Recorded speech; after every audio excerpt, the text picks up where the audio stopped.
So when asked by the conference organizers to talk about how New England Congregationalists participated in the American Revolution and the founding of the new nation, I knew I really wanted to talk about Abigail Cleveland. So how did Abigail Cleveland participate in the American Revolution? Well, and we didn't piggyback this, we didn't mean it this way, but she sang about one of its bloodiest battles. As a teenager in Connecticut in the 1770s, Abigail Cleveland likely participated in the American Revolution in many ways. It would have been hard to avoid it, but one overlooked mode of participation that she documented is by singing. So who is Abigail Cleveland? She is likely the daughter of Thankful Payne and Aaron Cleveland, born on the 5th of August in 1759 in Canterbury, Connecticut. After the war, she married the son of a Congregational minister from Byfield, Massachusetts, and moved up there. Many members of her family, including her brother, her father, and future husband, fought in the American Revolution. In the collection of the Congregational Library is her handwritten music book. It includes over 70 different songs and tunes carefully written out by hand. Most are sacred, but there are some patriotic secular songs as well. Now, Cleveland likely learned these songs in a local singing school. She might have carried this music book with her to each meeting, filling its pages as she expanded her own repertoire. The singing school movement really began in Boston in the 1720s, but exploded in the time of the Great Awakening. The revivalist emphasis on the emotive power of singing to facilitate spiritual rebirth led them to moving away from psalm singing into writing hymns. There was much sacred music that had been published by English composers between 1700 and 1750, but the first great work by an American sacred music composer is William Billings' The New England Psalm Singer from 1770, written specifically for an American audience. At one stroke, this tanner, political ally of Samuel Adams and singing master, had created a new musical standard for the New England singing school, written in a style that was undeniably and very identifiably American, explains scholar Steve Marini. Under Billings' leadership, the singing school movement spread throughout southern and central New England in the 1770s and 1780s. And there are many Billings songs in this manuscript book. Maryland, Majesty, Connection, Washington, Kittery, Aurora, Jordan, and Chester. And for any of you who remember the John Adams documentary with Paul Giamatti from years ago, Chester is the song that they're singing in Old South Church before they go off to throw the tea in the harbor. But the one that stands out to me is the one on the screen, Bunker Hill, a Sapphic Ode. Well, the Battle of Bunker Hill, as a reminder, took place on the 17th of June, 1775, one of the bloodiest conflicts of the American Revolution. In early June of that year, British Commander Thomas Gage had signaled his intention to occupy Dorchester Heights and Charlestown. And those of you who know Boston, these are the kind of heights overlooking the city. But once the New England militia caught word of Gage's intention, they decided to secure Bunker Hill for themselves. On that evening of June 16th, American forces, numbering nearly 2,000, marched from Cambridge to Charlestown under cover of darkness. When they got there, they began to build a redoubt. Unfortunately, morning broke before they finished. British warships in the harbor saw them and started bombing with full force. Pretty soon, 1,500 redcoats are being ferried over on barges. By the evening of June 17th, by the end of that day, the British had secured Charlestown at a cost of 226 British lives and 140 American lives. At the time of the Battle of Bunker Hill, Abigail Cleveland is 15 years old. Her brother is at Yale. Soon after, he is going to be commissioned in the 2nd Connecticut Regiment of the Continental Army. Later on, he's going to join a newly formed Corps of Engineers and is mostly remembered today for being the namesake of Cleveland, Ohio. So how do you write a song about this bloody, disastrous battle? Sacred music scholar Nim Cook has traced the song's lyrics back to a broadside that was published in Norwich, Connecticut in October 1775. So just 3 months after this battle, they're already commemorating and memorializing it. It was written by another Congregationalist, Nathaniel Niles, from nearby Rhode Island. Those are the lyrics. We're not really sure when the music gets attached. The earliest published music with it is from Andrew Law's 1781, a select number of plain tunes. But I do wonder how many manuscript books, like Abigail Cleveland's, had a song already attached to it. So how would you sing a song about a traumatic event in your community? I'm not going to sing for you all because you wouldn't want to hear that. I'm not gifted that way. The song starts pretty bleakly, and it asks a pointed question. Why should vain mortals tremble at the sight of death and destruction in the field of battle, where blood and carnage, clothe the ground in crimson, sounding with death groans? We're starting on a high point here, guys. So the answer, though, that's then given in the second stanza reflects a reality that 18th century Congregationalists knew all too well. Death is always imminent. For those providentially oriented people, God had a hand in it, so they knew they had to be prepared. Abigail sings, "Death will invade us by the means appointed, and we must all bow to the King of Terrors. Nor am I anxious if I am prepared what shape he, i.e. death, comes in."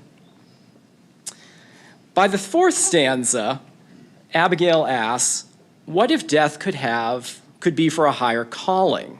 And the song concludes on a slightly more optimistic note. Life for my country and the cause of freedom is but a trifle for a worm to part with. And if preserved, in so great a context, life is redoubled. So redoubled, an old-fashioned word there for being sort of even greater. This song in Abigail Cleveland's music book reminds us of the barbarity of war, the precarity of life, the providential work of God, and the hope that you might just contribute to something far greater than yourself. And I love the idea of all of these teenagers in rural Connecticut kind of singing this song that meshes the religious and the political together. So how and why did Abigail Cleveland's fellow Congregationalists participate in the American Revolution? Well, it's well known that Protestant dissenters came to North America in two waves in the early 17th century. The Pilgrims, who first arrived at Plymouth, Massachusetts in 1620, were a small group of separatists who had fled England to establish a pure church in the New World, free from Anglican control. In the 1630s and 40s, thousands of Puritans left England and settled in Massachusetts Bay. They carried with them the goal of reforming the English church rather than separating from it. New England for them was to be a city on a hill, an ideal Christian society that might serve as an example to Old England and to the rest of the world. In time, Pilgrims and Puritans became Congregationalists, and their meeting houses stood as community centers in towns across New England.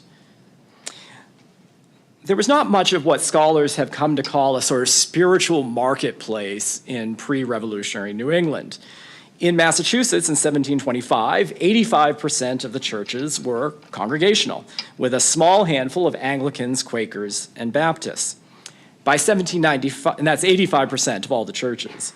By 1790, that number had decreased to 65%, but that's only because a large Baptist movement, many of whom had left congregational churches during the Great Awakening and its aftermath, had broken away. Still, though, Congregationalists were dominant, and as Kate signaled, tax-supported. They were the established faith of Massachusetts. The Congregational Meeting House was not only a place of worship, it was a site of town meeting, an arsenal where powder and ball could be stored, a rallying point for troops marching off to war, an intelligence center, often from the pulpit itself, for news of the war as it was brought from the battlefield.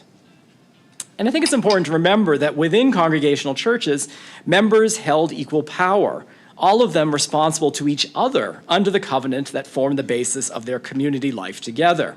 In fact, a minister had to be a member of that church before he could be chosen and ordained as the minister. Even his power was subject to the will of the congregation. Congregational New England was somewhat unique in the Atlantic world. Ordinary citizens had unprecedented power to make decisions about land and property and to hold their leaders in check. They were people who fiercely embraced self-government, and not surprisingly, they played an active role in the revolution. Now, scholars have often focused on the rhetoric and exploits of patriot congregational ministers rather than the rank-and-file women and men, enslaved and free, the Abigail Clevelands of the world, who gathered at the meeting house every week and sat in the pews. And I think this is a great difference between 2026 and 1976, where at least within congregational history, there was so much focus on patriot preachers. Now we're much more interested in those folks sitting in the pews. And if we ignore them, if we don't look to the pews, we miss people like Mary Counts, a Boston housewife who wrote a poem in response to the horror of the Boston Massacre. In this two-stanza poem, which we just found a few years ago, had never been published, Counts expresses her horror at what had happened to her community and blames the British soldiers squarely for the murder of her fellow Bostonians. She then heartbreakingly expresses her fears for the future and how the situation has personally affected her, even cries out to God for intercessions in strains familiar to her from Puritan poetry. We also miss Joshua Fletcher, who was a farmer in Lancaster, Massachusetts, who openly challenged his minister as the war dragged on. This is a long war, and we'll hear a lot about this today. This was not an easy victory for the Americans, and it was easy. One could imagine that by the time you reach year 3, year 4, you start to lose hope. You might start to think that this sacred rebellion that you have fought might actually not be providentially ordained. Fletcher and 2 other members of the church in Lancaster wrote a letter of complaint against Reverend Timothy Harrington for being a suspected loyalist for not supporting the war cause. They complained that his conduct is grossly contrary to God's word, and that they accused him of speaking evil of all of our civil rulers, Congress, continental, and provincial. Even more troubling, he was accused of preaching and discouraging against the raising of men to go out in defense of the country. And if we don't look to the pews, we miss Violet, an enslaved woman caught in the crosshairs of her enslaver minister and her deacon.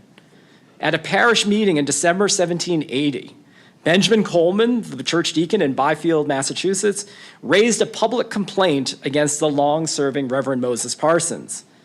Coleman accused his minister of the wicked practice of man-stealing and of recently trying to sell Violet for a very large sum of money. Now, Violet had been enslaved by the minister and had been a full member of the church for 20 years. Reverend Parsons brought Coleman in front of the church for a trial. The church sided with the minister. They voted to suspend Coleman from church because they felt that he had behaved in an unjust and unchristian manner by calling out Parsons for enslaving Violet. We know about this because Coleman then turned to the newspaper and published a very virulent anti-slavery message. These questions of liberty and liberty for whom, after the war, raged in meeting houses. And despite Coleman's efforts, we don't know if Violet was ever actually freed.